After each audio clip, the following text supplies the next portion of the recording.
we looked at 1 Kings 8 is a really important chapter of the Old Testament. It being the prayer of Solomon, excuse me, at the dedication of the temple, which he's just completed. But in it is contained a whole set of questions about where does God dwell, where he cannot be contained. There's a whole lot of issues. And these are very important issues in regard to the incarnation later, when God does become flesh and is found in space-time and is found in one place. And there is a man you could touch and feel him and look at his face and see him and smell his breath, and your senses were open to Jesus for that time, and one day we shall see him that way again. But what's important to understand is, does he contain God, or is God contained? And we raise that question to answer something of it, or give a form of how to think about it.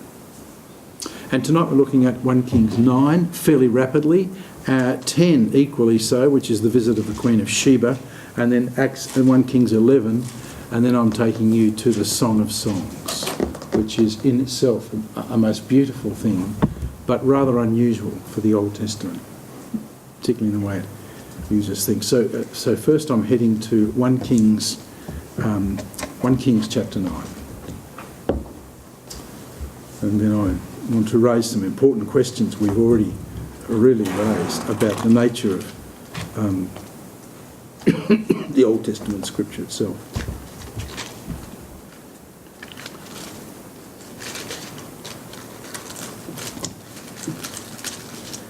Now, do you remember how the Lord appeared to Solomon in the first time, and he asked him a question, or Solomon did, that he would grant him wisdom to govern his people? And here in 1 Kings 9, the Lord appears to Solomon a second time. It came about when Solomon had finished building the house of the Lord.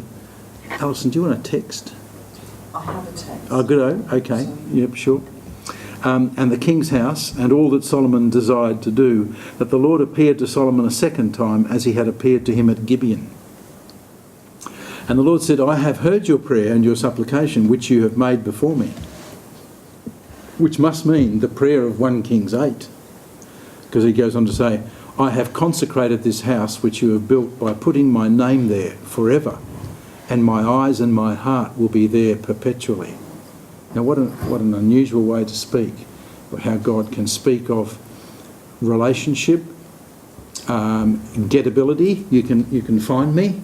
My eyes and my heart will be there, and my name, which is to say, the way you speak of God's presence when he isn't there but is to be found, as to his authority in person. And as for you, if you will walk before me as your father David walked, in integrity of heart and uprightness, doing according to all that I have commanded you, and I will keep my statutes and my ordinances, then I will establish the throne of your kingdom over Israel forever, just as I promised to you your father David, saying, you shall not lack a man on the throne of Israel. But if you or your sons shall indeed turn away from following me, and shall not keep my commandments and my statutes which I have set before you, and shall go and serve other gods and worship them, then I will cut off Israel from the land which I have given them, and the house which I have consecrated for my name I will cast out of my sight. So Israel will become a proverb and a byword among all peoples. And this house will become a heap of ruins.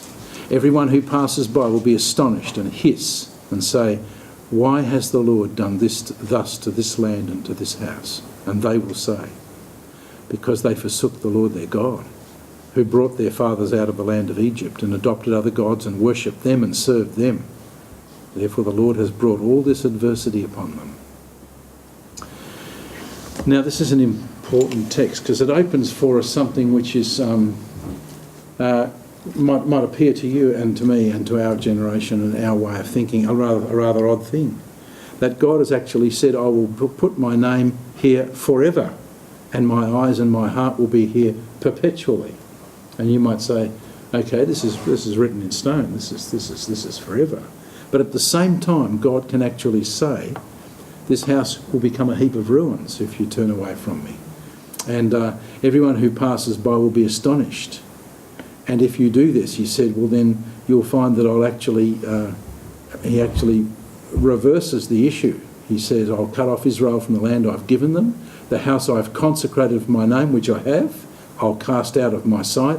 So Israel will become a proverb and a byword among all the peoples. Tell me what this means. This is a very important thing. Because if you said to yourself, and they took it this way and they took it wrongly, they didn't misunderstand it, they willfully decided to think of it this way, I think. What he's saying is that this particular house is something which I consecrate. I too am with you, Solomon. If you build the house, I am with you. I will be here in my heart and in my eyes and my name.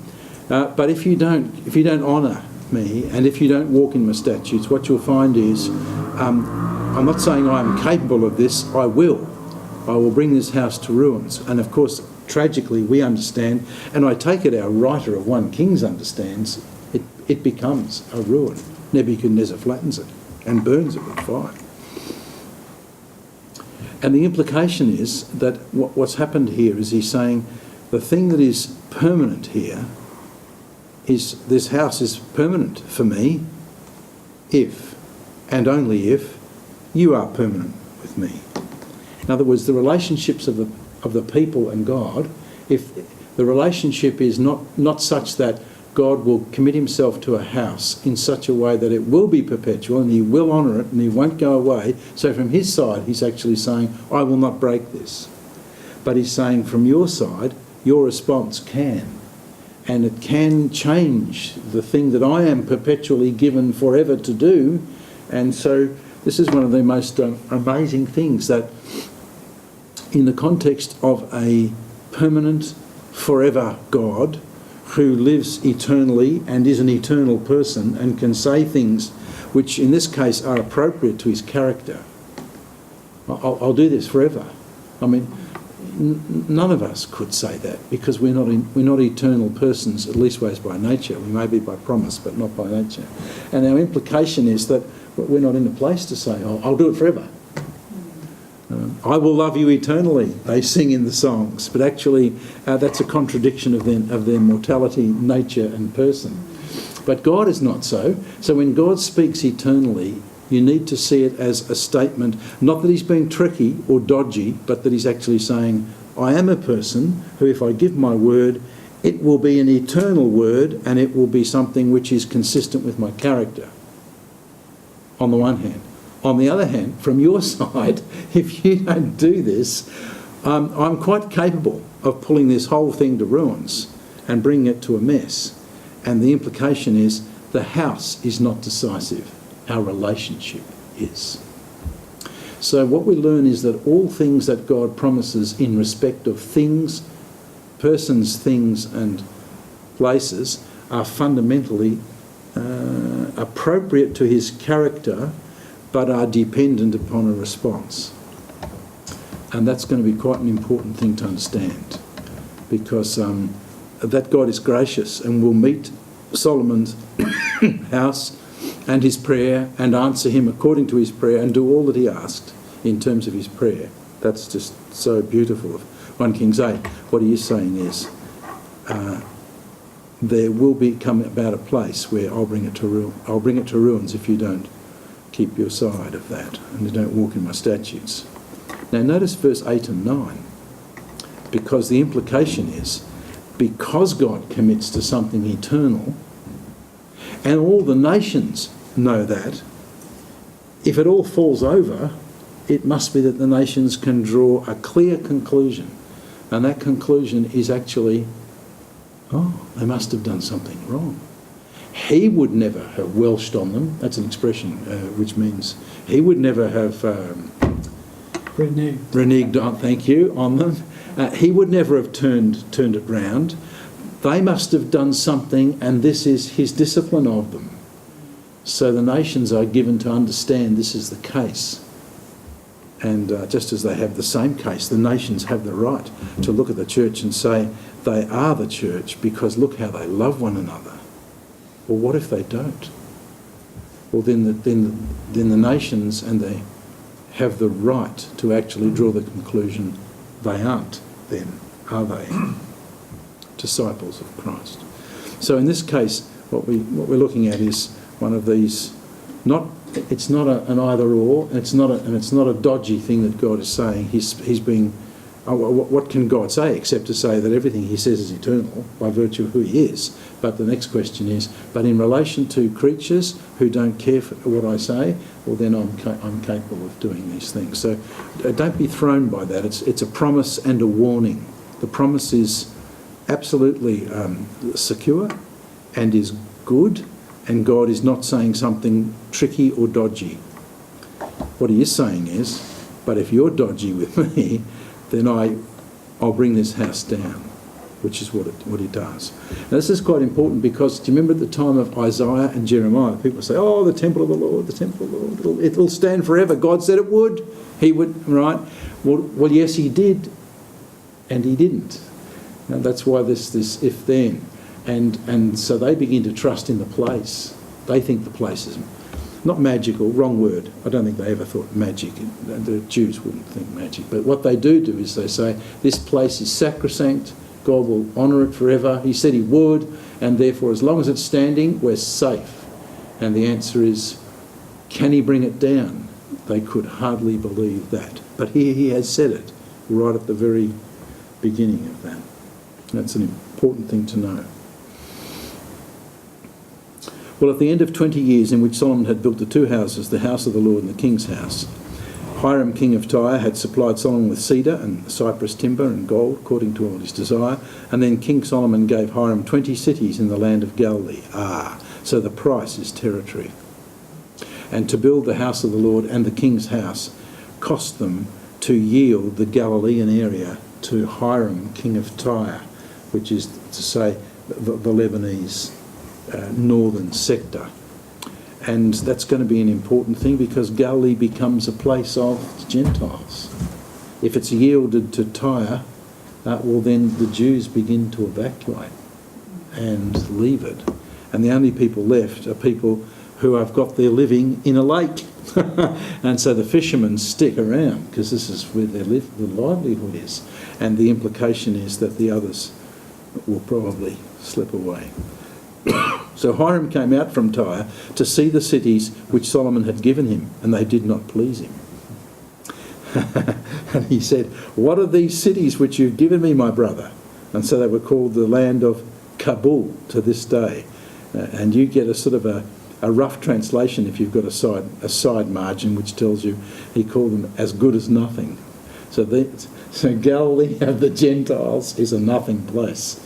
It's a redneck country, it's bad country, it's worthless country, at least ways in Hiram's view.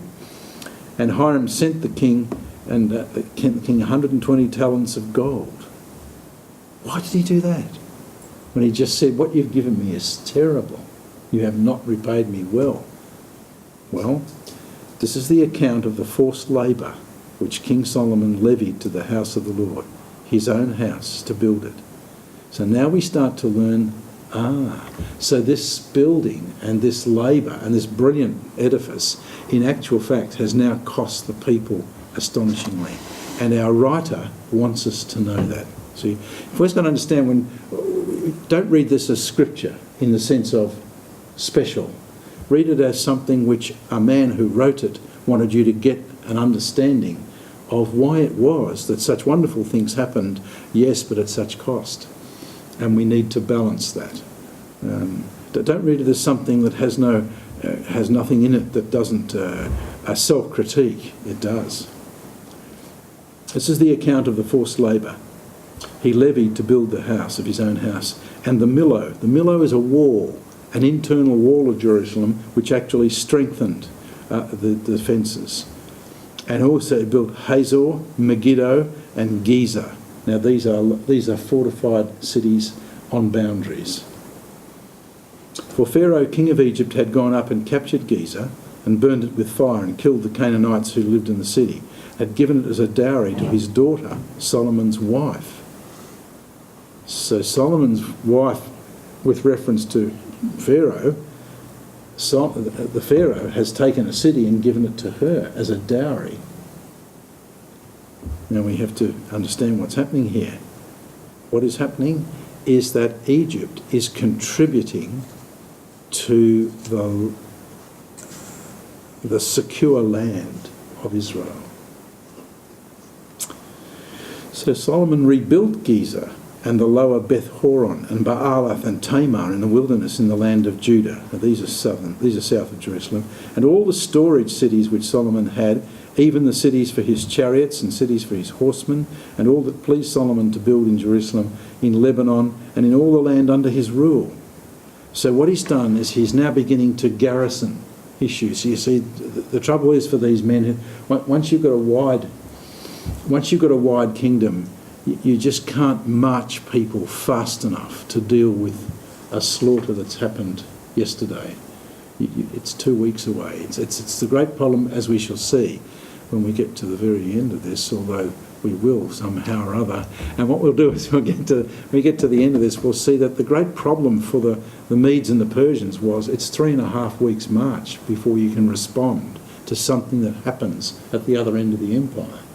And Solomon's answer to that was you garrison cities and you have instant people who can respond anywhere. It's a clever thing, but it's costly.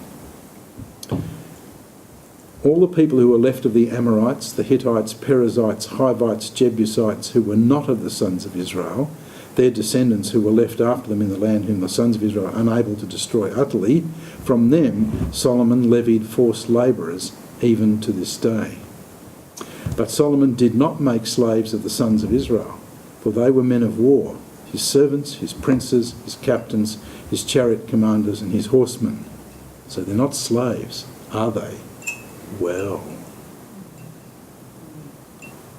what is a man? Is he paying his man to be a servant, a prince and so on? I guess. But where is it coming from? Well, that raises some important questions. Why does our writer take us back to these ites, the Perizzites, Hittites, Jebusites, etc.? And then he says they couldn't utterly destroy them. So this is a reflex, isn't it? Back to the book Judges and Joshua, late Joshua and early Judges. And what this is actually saying is Solomon put those as forced labourers even to this day. So he didn't drive them out either. But he used them and he discriminated against them. And in doing this, what he discovered what he will discover is the people of his rule, he means, is the sons of Israel, but the others he actually uses. You just need to note that and hold. These were the chief officers who were over Solomon's work, 550, who ruled over the people doing the work. And as soon as Pharaoh's daughter came up from the city of David to her house with Solomon had built for her, then he built the Millo, that is, I take it, to make it secure for her. Now 3 times in a year Solomon offered burnt offerings and peace offerings on the altar which he built to the Lord, burning incense with them on the altar which was before the Lord. So he finished the house. King Solomon also built a fleet of ships. Hello, this is the first movement of an Israelite king to even go onto the sea. He built a fleet of ships in Ezion-Geber. Now, Ezion-Geber today is a very significant place in the Israeli setting. And better to draw. Ezion-Geber is the southern port going onto the Gulf of Aqaba. And this is the Nile Delta, and this is the Suez, where the Suez Canal is today. This is Saudi Arabia, enormous territory coming up to the Tigris Euphrates. And this is Ezion-Geber. I was once giving some marriage. I was marrying a young couple and I gave them their marriage. I've forgotten the word to use. Preparation in a place called Rabat. No, strange name. So come back to me. And I took a bus down here and then up and then across to here and then across and climbed up Mount Sinai. I had a heart attack halfway up. I didn't make it. But what's important to understand is Ezion-Geber is a very important port. because what's been found here is that Solomon actually had copper mines, and he had smelting, and he's got a fleet of ships established coming in and going out here. He's not using the traditional ports of Caesarea let's get that in order. He's not using these seaboard ports because they're too wide open to the raiders and to the people who are brilliant at sea, which are the Tyrians, the Lebanese and that lot, and the people in Cyprus. So this is a secure port, and he makes his little forays out from here. He does his trading through a back route, which he's got control of.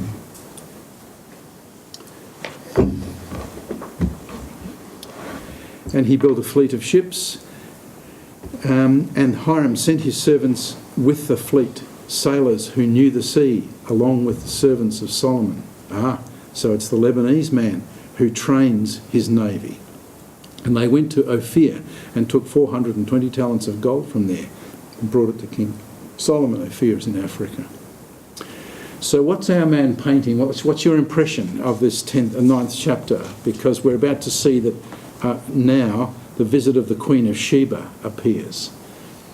And when she heard about the fame of Solomon concerning the name of the Lord, isn't that interesting? The fame of Solomon and the name of his God, she came to test him with difficult questions. Now, this is a way Africans do business. And the Queen of Ethiopia is, of course, she's coming from the high country down here. And so she's either moving up this way or she's gone by ship up this way. But she is turning up. You remember that the Ethiopian eunuch who was serving his queen was picked up on the Gaza Strip by Philip, and he was heading back to his country. You appreciate Ethiopia is a large, mountainous and beautiful area, and very rich. And the Ethiopians are tall people who are called in Scripture people tall and lean, very strong, very tall. She came to Jerusalem with a large retinue, with camels carrying spices, so she seems to have come by land, and with very much gold and precious stones. When she came to Solomon, she spoke with him about all that was in her heart. Solomon answered all her questions. Nothing was hidden from the king which he did not explain to her. When nothing is hidden, then he has a full revelation. And that's quite an important thing. Proverbs will tell us this, that it's the glory of a king to hide a matter, and it's the glory of a king to reveal a matter. That is, kings can show things and kings can choose not to show things. That is their wisdom. Is this text implying that the wisdom Solomon had was a moment-by-moment revelation of God? Yeah, I think it is. So God is giving wisdom to the Queen of Sheba. Yes. Because she's come because she's really been drawn by the name of the Lord. Yeah. And so she's come to God's man, and God's man is able to minister to her heart. So this is a very important question, because this lady is not coming about affairs of state. She's actually coming about her own person. And she's not really, she's not setting him up. She's not trying to lure him or seduce him or in some way do that. I don't think that's her case. I think her mind is that she has just found that there is an extremely wise and very able man, and she would like to talk about affairs of her heart. Now, affairs of her heart may well have been affairs of her kingdom, because if her heart is full for her people, well then this is what she's asking. But we don't know what she asked, but we do know that Solomon had answers. When the Queen of Sheba perceived all the wisdom of Solomon, the house that he built, the food at his table, the seating of his servants, the attendance of his waiters, their attire, his cupbearers, his stairway by which he went up to the house of the Lord, there was no more spirit in her. Now, I wish I'd have bought off my wall at home the painting of the visit of the Queen of Sheba by Titian, and because I have one, and it's a fairly risque picture in its own self, but it's important to see that he's coming down his stairway to his throne, and she sees that. And she passes out, or she faints, No, or she... to have no more spirit. Mine just says she was overwhelmed. She was overwhelmed. Yeah. What do you got there? NIV, isn't it? No, the New Living. translation. Okay. What do you got, Jackie? Overwhelmed. Well, yep, no more spirit in her. She was overwhelmed. She said to the king, "It was a true report which I heard in my own land about your words and your wisdom." So now we know how she got them. "Nevertheless, I did not believe the reports until I came and my eyes have seen it. And behold, the half was not told me. You exceed in wisdom and prosperity the report which I heard." Now she opens a door to the way in which we see what God is doing through her. How blessed are your men? How blessed are these your servants who stand before you continually and hear your wisdom. This is the whole understanding of having access to a king. In the same way you have access to God. "Blessed be the Lord your God, who delighted in you to set you on the throne of Israel, because the Lord loved Israel forever, and therefore he made you king, to do justice and righteousness." You might say, she has the language of Zion beautifully. She knows what she's talking about. She's got the word for all. The answer is, that's a bit cynical for me to say that. What she understands is, if a man rises up like this, it's not really the function of the man. It's the function of his God. This man is in touch with God himself. "And she gave the king 120 talents of gold and a very great amount of spices and precious stones. Never again did such abundance of spices come in as that which the Queen of Sheba gave King Solomon. And also the ships of Hiram, which brought gold from Ophir, brought in from Ophir a very great number of almug trees." Almug are juniper trees. "And precious stones. And the king made of the almug trees supports for the house of the Lord and for the king's house. Also lyres and harps for the singers. Such almug trees have not come in again, nor have they been seen to this day." Which tells us our writer is writing well after the event, but we've never seen such things in the time of my time, says the writer about that. "And King Solomon gave to the Queen of Sheba all her desire which she requested, besides what he gave her according to his royal bounty. Then she turned and went to her own land, together with her servants. The weight of gold which came in to Solomon in 1 year was 666 talents. And besides that, from the traders and the wares of the merchants and the kings and the Arabs and the governors. And Solomon made 200 large shields of beaten gold, using 600 shekels of gold on each large shield. And he made 300 shields of beaten gold, using 3 minas of gold on each shield. And the king put them in the house of the forest of Lebanon." How interesting to call the house of the forest of Lebanon. "Moreover, the king made a great throne of ivory and overlaid it with refined gold. There were 6 steps to the throne, and round the top, its rear, and arms on each side of the seat, and 2 lions standing beside the arms." What a pity I didn't bring my picture. It's all there. I'll bring it to you next time. "And the 12 lions were standing there on the 6 steps on the one side and the other. Nothing like it was made for any other kingdom. And all King Solomon's drinking vessels were of gold, and the vessels of the house of the forest of Lebanon were pure gold. Numbers of silver was not considered valuable in the days of Solomon." Implication, as it is now. We're much poorer.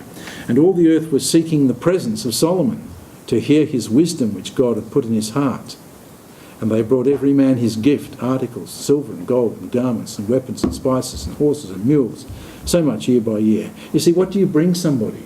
If you're searching for wisdom and you bring to someone, if someone is distributing wisdom, what on earth can you give them?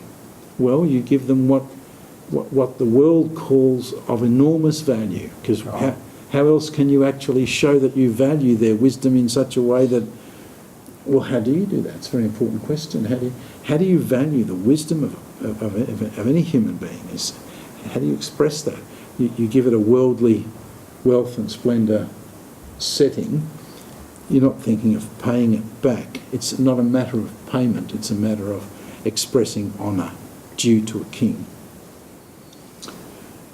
And the king made silver as common as stones in Jerusalem, and he made cedars as plentiful as sycamore trees in the lowland. And Solomon's import of horses was from Egypt, and the king's merchant procured them from Kew for the price. And a chariot was imported from Egypt for 600 shekels.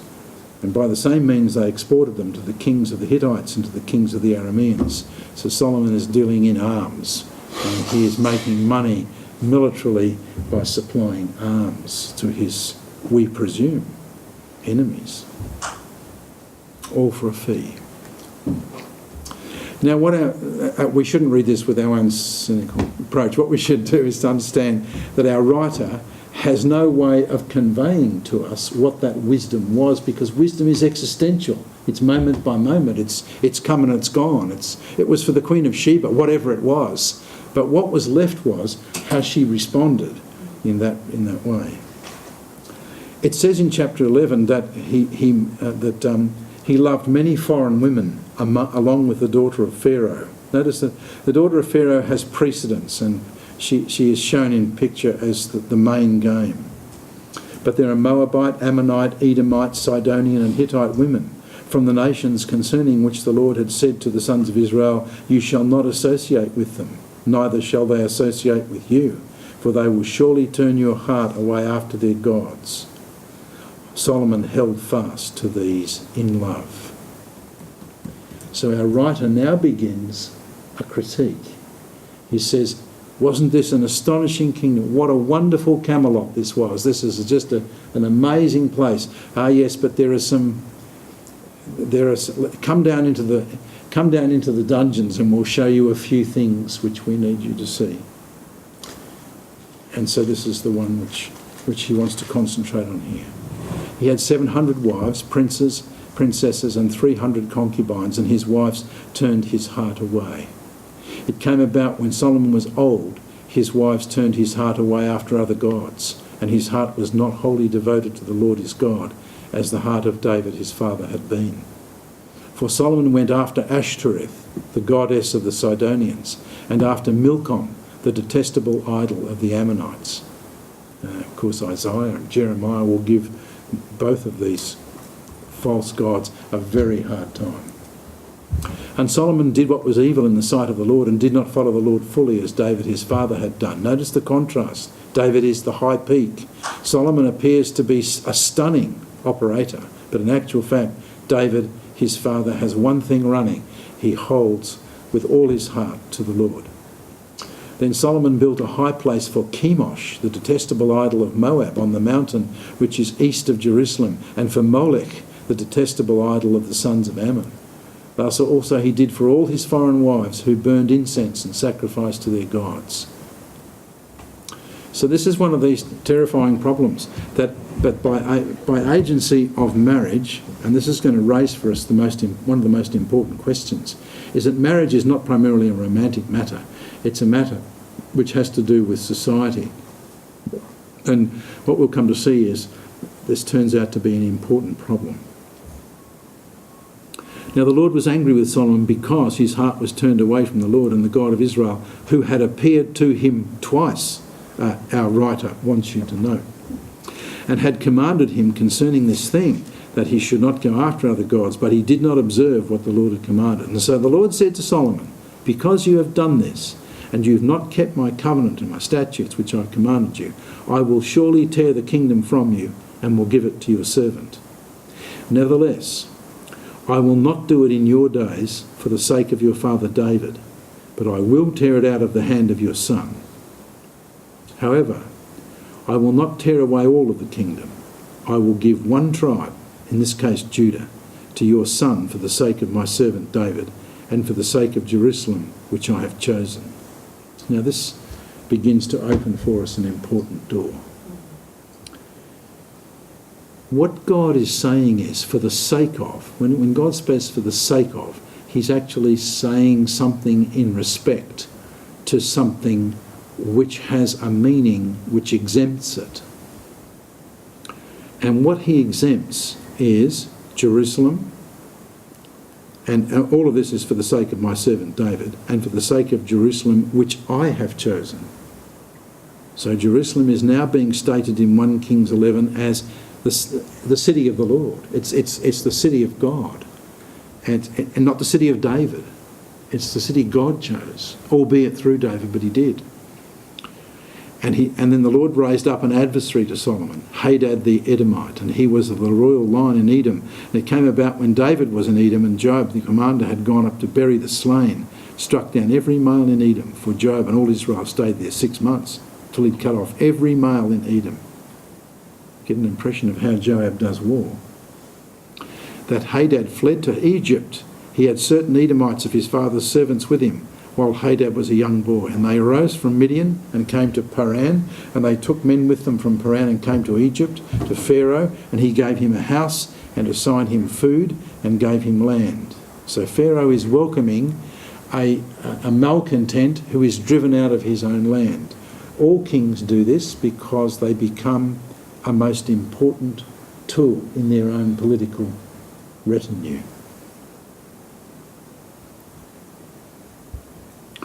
It's a business of war, and in particular, it's a business of also of espionage, that you use people who are not just being paid money by you. That's a very weak association. You always use people who've got an angle for themselves. So if you've got someone who wants revenge against a certain place, well then you recruit him to your own not because he actually is loyal to you, but because he has his own agenda. And you can help him work his agenda in such a way that if you do that, he will do your agenda. And so this is the amalgamation of agendas, because kings who use others understand they're not loyal. They've got their own pitch. You'll see this will happen with Jeroboam as well. So in this case, Hadad has been kept in Egypt. Hadad found great favour before Pharaoh, so that he gave him in marriage the sister of his own wife, the sister of Tahpenes, the queen. And the sister of Tahpenes bore his son Genubath, whom Tahpenes weaned in Pharaoh's house. And Genubath was in Pharaoh's house among the sons of Pharaoh. So this is now, we're establishing a line here of Hadad and Genubath. To be weaned in someone's house that is the place where you are received by the Father. He's taken you as his own. What I do. When Hadad heard in Egypt that David slept with his fathers and that Joab, the commander of the army, was dead, Hadad said to Pharaoh, "Send me away, that I may go to my own country." And Pharaoh said, "But what you've lacked with me, that behold, you are seeking to go to your own country?" He said, "Nothing. Nevertheless, you must surely let me go." God also raised up another adversary, Rezon, the son of Eliada, who had fled from his lord Hadadezer, king of Zobah, and he gathered men to himself and became leader of a marauding band after David slew them of Zobah. And they went to Damascus and stayed there and reigned in Damascus. So he was an adversary to Israel all the days of Solomon, along with the evil that Hadad did, and he abhorred Israel and reigned over Aram. Aram is modern Syria. Then Jeroboam, here comes the alternative, the son of Nebat, an Ephraimite from Zerada, Solomon's servant, whose mother's name was Zeruiah, a widow, also rebelled against the king. So now we have a rebellion from within the borders, but not from Judah, but from an Ephraimite. Now this was the reason why he rebelled against the king. Solomon built the Millo. That's the east side of Jerusalem's wall. And he closed up the breach of the city of his father David.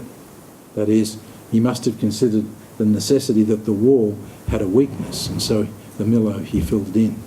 Now the man Jeroboam was a valiant warrior, and when Solomon saw that the young man was industrious, he appointed him over all the forced labour of the house of Joseph. So he's essentially a manager. It came about at that time when Jeroboam went out of Jerusalem that the prophet Ahijah the Shilonite found him on the road. Now Ahijah had clothed himself with a new cloak, and both of them were alone in the field. Ahijah took hold of the new cloak which was on him, and he tore it in 12 pieces. He said to Jeroboam, "Take for yourself 10, for thus says the Lord, the God of Israel, I will tear the kingdom out of the hand of Solomon and give you 10 tribes. But he will have one tribe for the sake of my servant David and for the sake of Jerusalem, the city which I have chosen from all the tribes of Israel, because they have forsaken me and have worshipped Ashtaroth, the goddess of the Sidonians, Chemosh, the god of Moab, Milcom of Ammon, and they have not walked in my ways as his father David did.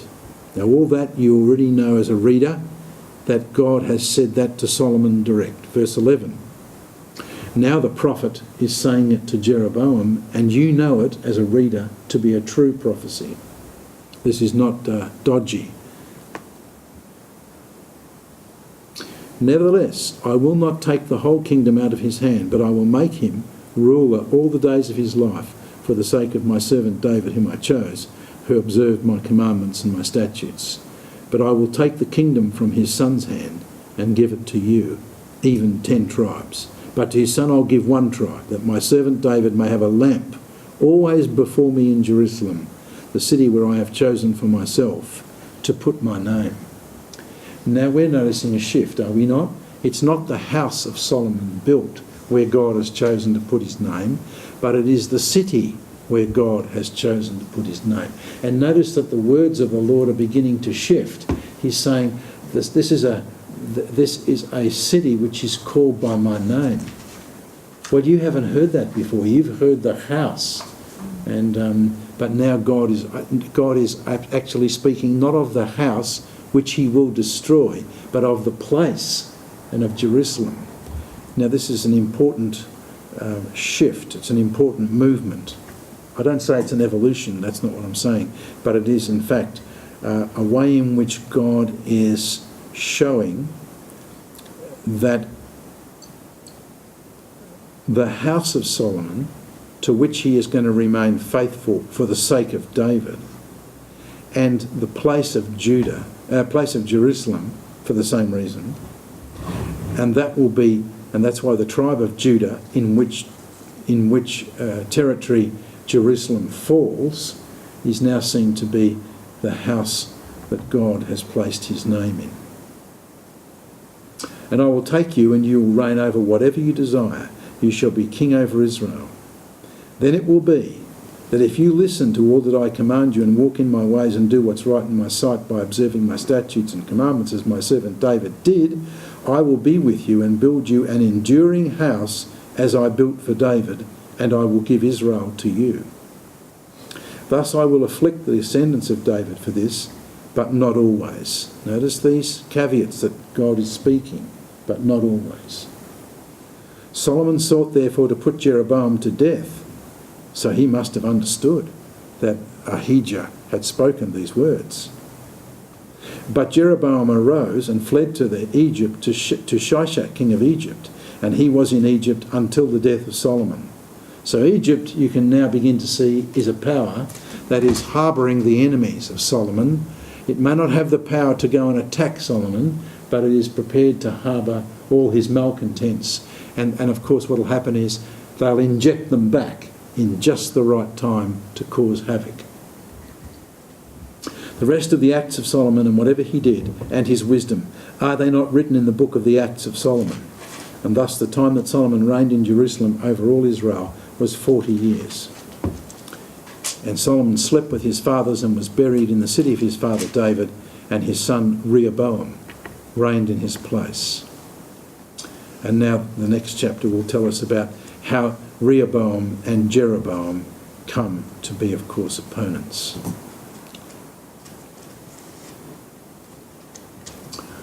Now this is an important problem. Tell me what you see that's parallel to the life of David. From where does the issue begin to arise? Who causes Solomon to actually fall over? Women. The women. The women are the occasion that he himself falls over. But what is your understanding about how these kings are arranged and rise up and also are brought down? Is it not that what we're seeing is that the sovereignty of God is being asserted? He can raise up and he can bring it down. He doesn't bring it down because he's just nasty. He brings it down because they're unfaithful to him. So that the theology of history that is being portrayed through this text is actually telling us that God has covenantally committed to this man. So here's this thorough commitment of God. And if this man holds fast to what God wants him to do and is honourable to him and keeps his statutes, well then God will just simply prosper him and bring him to a place where he is just established with all the things that God has said will be so. But if not, well, then not. However, for God to actually... It's the children in David and Solomon, it's their children try to bring them down and kill them. In this case, yes, it is. In David's case, and Jeroboam is an Ephraimite. He's not of Solomon's family, but he is one of Solomon's managers. He's a manager. I'm thinking of verse 26, Ian, 1 Kings 11:26, where Jeroboam, the son of Nebat, because God said, I'll give it to the son of your servant, Nebat. But you're right, what happens is that the kingdom becomes unstable from within. That's right. And in this case, with two men from without. In this case, that Hadad, who is sent back with reference to Damascus, and also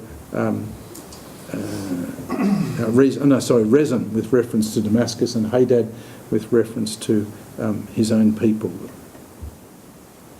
the Edomites. So what you want to say is that's the case, but what you would want to notice is that our writer wants us to understand, if you ask why God brought him down, yes, it is to do with his concubines, princesses and women, but what is it about the women that is the problem? They turned his heart. They did. Turned his heart to other gods. In other words, God's problem is not that he took these people in marriage. What happened. It's what the girls brought with them. Yes, that he tolerated their thing.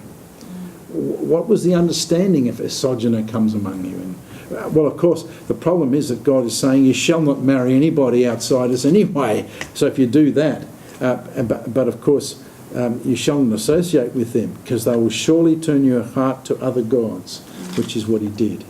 So the understanding here is that he took people in marriage who brought into his life a desire that he would please them. And in wishing to please them, he went after their gods, and God turned his face away. So that's the issue for Solomon. We get the impression his forced labour was important. We also get the impression that he is maintaining garrisons at enormous cost. But he's also blessed and noted by the Queen of Sheba and by many people of his great wisdom, one of which we're about to read. So you notice that what we're up to here is that a rebellion comes, and our man who's writing 1 Kings wants us to understand this came about because the Lord raised up an adversary, verse 14, and he raised up another one, verse 26. As Job would say, shall we not receive from the hand good as well as evil? Well, good from God by virtue of his character, evil because he will commit us to evil things because we have rebelled against him.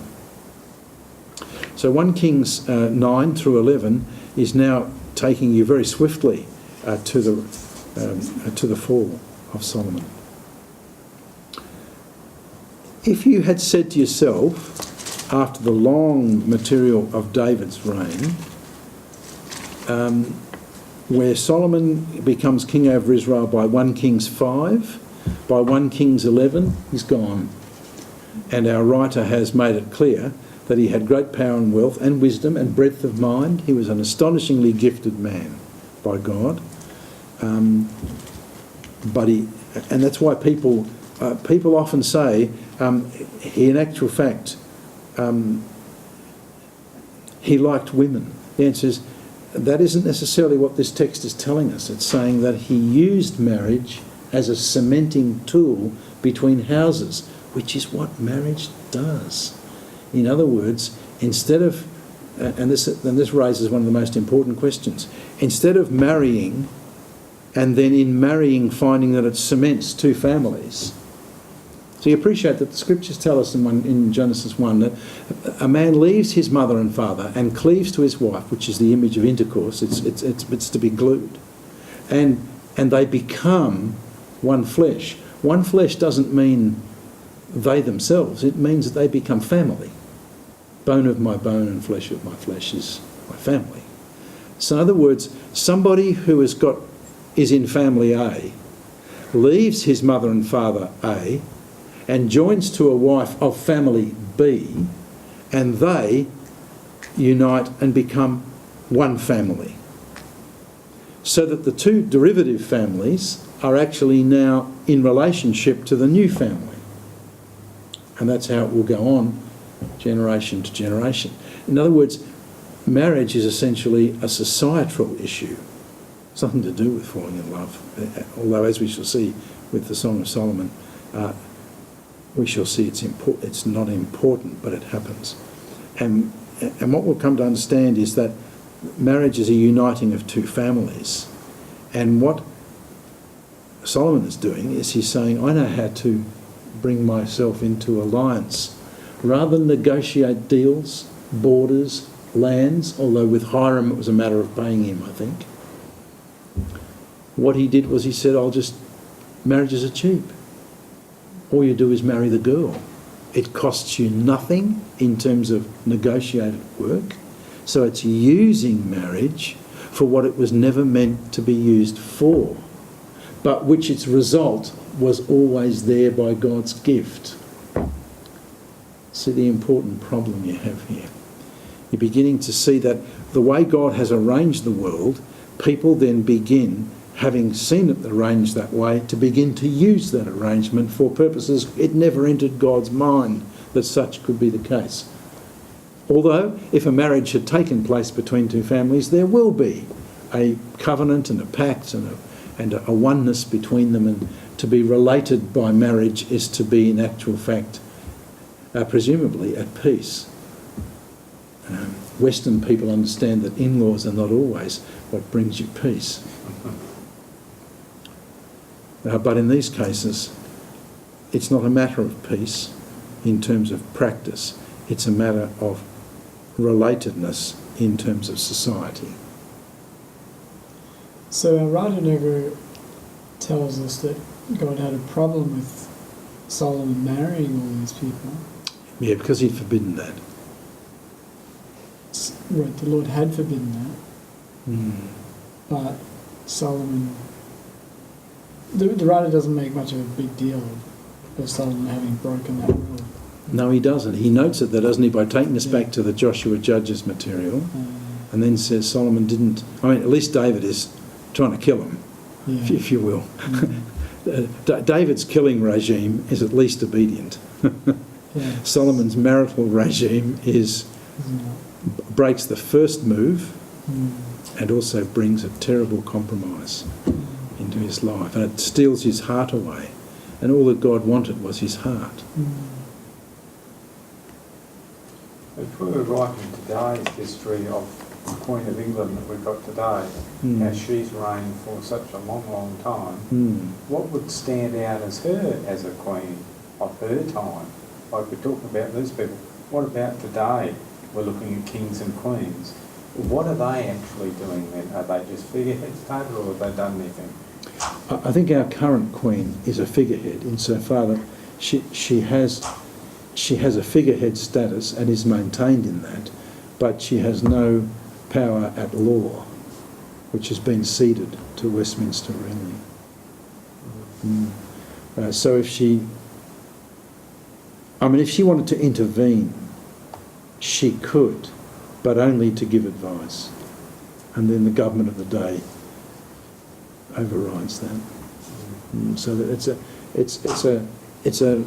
it's a clever working agreement which looks like she's involved. But she's really not. Well, she could be if she was allowed to be, only moment by moment, but she has no executive power to ride in and be involved whether you like it or not. The answer is that's not the case. But she's kept up to speed with what Her Majesty's government is thinking. Yeah. Kind of a fiction as well, that all the state companies actually reports to her rather than politicians. So everything, Yeah. the army and everything else, the others Mm. Mm. And so you have these things like that. She's the head of the church, for example, and the Church of England, and that is so at law, but de jure, that's true, but de facto, that's not so. Others run it. It's an important problem since Magna Carta. What's that? 15. Magna Carta was where a king. Correct me, Alison, you'll know this better than I, but a king in the south of England, roughly where I think Bonurigas, the next thing over, is called Brighton, and then this one and that one, and then there's another one. Now, up there is a king who realised that he had wise people among his people. And Magna Carta is where he actually said the king shall not rule on his own. He will have advisors, and he will commit to giving their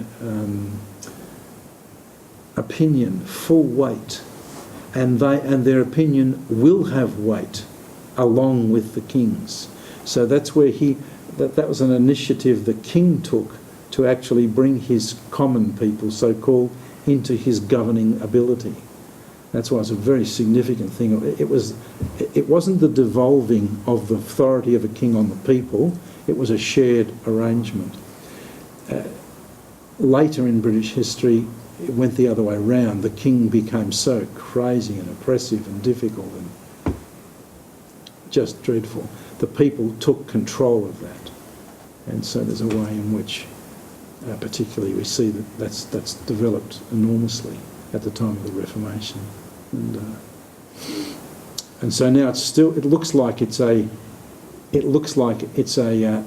working deal together, but actually the power now resides in the hands of the people through their parliament, expressed through their parliament representatively, and the Queen, and the current Queen, but the monarch of the time is actually got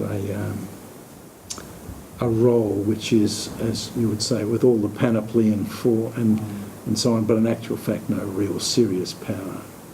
But they've had a very long life as well, both of them, as a married couple, haven't they? Yes, You look at them. Yes, they have. You know, I go, well, you say, well, as God bless, then as a couple that have stood there, I don't know. All these things go through my mind sometimes. Well, long life is a gift of God, and the faithfulness of the current Queen to the way she perceives her responsibilities has been amazing. With regard to her person, with regard to her power, it could equally have gone the other way, that if she was an idiot, it wouldn't have made any difference either at level of things. But she has a power to have great impact by virtue of her example and her charitable work, of which the royals spend all their life at, because they need to have something meaningful to do, and they do it that way. But it's not a parallel to this one. This is an effective king with serious clout. He did a lot in 40 years. He did a lot in 40 years, yes he did. A lot of the castles in England, they took 100 years to build. Yeah, that's right. They were like 200 years in the making. Yeah, well, that's right. I mean, you can see why. He's harnessing 40,000 stalls for horses. I mean, when they dug up Megiddo, they saw the stables and said, my goodness, where have we ever seen this in any ancient civilization? So, yeah, Solomon was a hit. I mean, yeah, and if the Queen of Sheba pops up just to honour his God and himself, it's an amazing thing. She is a very good example. We should have halted with her, because she's an important issue of how Gentiles come voluntarily to the city of God, because they actually see and know, or they've heard from their ears there's something wonderful resident here in Jerusalem. And she ups with a big party and comes, and with money and whatever, gifts. Well, they must have a spirit within them to know that the God of these people must be a real God of power. Indeed. Well, see, ancients understand that. See, that's what I'm Yeah. just saying. Yeah. But today, we just don't see that power, do we? Well, we don't associate it with God. We think it's to do with men and women. Right. Yes, we've already turned it inside out and back to front. Whereas what they're saying is, if this godly man with a good heart and profound wisdom and wealth, astonishing wealth, he has all the trappings externally to perceive the God he serves must be amazing. Because Milcom and those guys, they're burning children and doing all sorts of stuff. It's a dreadful thing what happens there. But so, yeah, the false gods are doing yuck stuff. Solomon's doing something whiz-bang and stunning. And he's building. And building is a sign of astonishing security. You only build when you're secure. You can't put money into these things unless you've got a standing army that's holding your security. So tonight we look at 9 to 11 and we're noticing that Solomon has come down, but also we need to see there's some other things which he did. And that's why we need to stop now a little and begin to read some of the wisdom literature, which now opens a really important set of questions. We're moving from Torah, from law, to wisdom. And I hope to try and show you next week. I prepared it for tonight, but we haven't done it.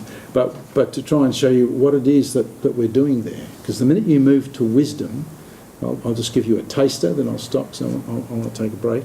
And what it's saying is this. We think of Torah and law as where God says what will be, which sometimes that is true. And with what God has been saying to Solomon, statutes and ordinances, you need to keep what I said to do. That's pretty right. God's laying down what to do.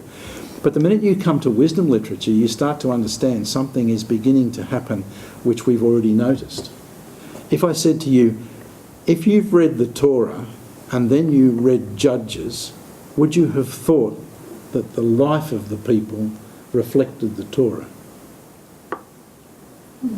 Not at all. Here they are intermarrying, doing all the things they ought not do, in which case, is the life of Israel different from the faith of Israel and different from the law of Israel? Yes, it is. So law does not tell you what the life was about. And the reason is, it'd be like picking up the Marriage Act 1948 in this country, or the Constitution of the United States and the way it expresses what marriage is. The law of a land does not tell you what marriage is. It tells you how to resolve its conflicts when it has fallen, or it tells you how to prevent that in the sense of what would protect and defend that in order to keep it. In other words, law is not a description of the life of a people. It's actually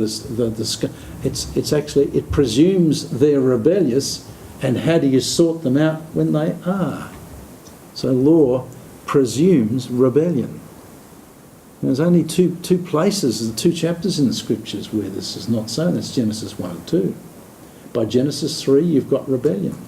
So that notice that the law, that's why Jesus always takes you back behind law to from the beginning it was not so. Because that tells you what God wanted. Law is not what God wanted. It's what God said will now happen since things have gone screwball. Law presumes rebellion. And that's why law of itself, in the strictest sense of law, Torah is not only that, it's also narrative. But it's important to notice we now have to not leave narrative or Torah, but we need to say, what is wisdom? Well, wisdom literature is very different indeed. It says if you live in a village and you've got people who are sluggards, who never work, we can tell you how to avoid them. If you've got a fast woman who's connected to nobody and is what is called a loose woman, we can tell you how to hold your marriage safe against the loose woman. She's a real problem. If you're a guy who's running around seeking simply to offload your testosterone as best you can, we will teach you some wisdom about that as well. So what is wisdom literature? It's actually not law. It's not even ethics. It's not saying what ought to be. It's saying, since village life has got some tricky things in it, hey everybody, look at this. This is a bit of a mess. How do you live in the middle of this? Now that opens a whole set of questions. So the Proverbs is about that. And that's why it's really important when you move from Torah and prophets to the wisdom literature, you're reading the wisdom of God for a mess, such that if you're in the mess, how will we now live when Torah is not kept? What to do? What to do? And the answer is, well, there's some beautiful wisdom that has been expressed. And so we're going to look at first the Song of Solomon, which is a love story, but not a love story in the way you'll find it. It's quite remarkable. And then we'll look at the Song of Ecclesiastes, which is an amazing book, and then we'll look at Proverbs. So we're heading into the wisdom literature for the rest of this term, and that's going to be an important halt, because you'll start to see something very beautiful begin to come. But it will show that you handle different settings of Scripture. It'll change our way of handling Scripture. You handle wisdom literature quite differently to how you would handle Torah. And eventually I'll take you through some material about Torah itself. But we'll come to that. That's for next week. Lord our Father, we want to thank you today. Just to read of Solomon is to read of what it is that you can do with a man, and how a soft heart can come to be a blessed heart and a great blessing to many people. And how a heart that is turned away from God by other things and people to other gods can bring a total disaster into what was an astonishingly beautiful and wonderful and full and very impressive testimony for you throughout the whole world of Solomon's setting. He was a man who was a light on a hill, and then suddenly he wasn't anymore. We want to ask you to help us to always understand that we are dealing with someone like you who is eternal in your character and person, and that we need to respond to you in ways that are obedient, not to find blessing even, but because it would bring you pleasure, and it will be to us always a blessing. Help us to understand these things. In Jesus' name, amen.